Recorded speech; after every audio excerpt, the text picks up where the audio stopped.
Hello friend, দেখুন আজকে যে আমি খেতে বসেছি সেটা যে তরকারি রান্না হয়েছে সেটা একদম হাইজিনিক রান্না। কেন?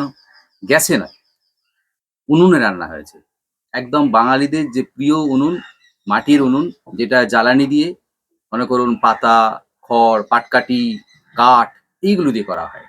এগুলো দিয়ে করলে কি হয়? হাইজিনিক রান্না হয়। গ্যাস হয় না, অম্বল হয় না, অ্যাসিডিটি হয় না। খাবারগুলো পাচন ভালোই হয়। এটা একটা দুর্দান্ত পরিমাণে কি বলবো? রান্নার উপকরণের রেসিপি বলছি আপনাদেরকে। যেটা সাধারণত আমরা গ্যাসে, ইলেকট্রিক ওভেনে, ইন্ডাকশন ওভেনে রান্না করি, তার চেয়ে এটা সবচেয়ে বেটার, বেস্ট। তাই এইভাবে আমরা রান্না করে খেতে পারি। দেখুন আমার কাছে আছে মাংস আর উচ্ছে এবং কুঁদরি, এটা ভাজা। খুব কম তেলে, কম মসলায় রান্না, কম ভাজা এবং এর সঙ্গে রয়েছে আমার একটা গাজর এবং আমলকি জুস। এইভাবে আমরা প্রতিনিয়ত যদি খাই তাহলে আমাদের শরীর সুস্থা সুস্বাস্থ্য বজায় থাকবে। চলুন এরকম একটা ভিন্ন আবার এসে যাবো।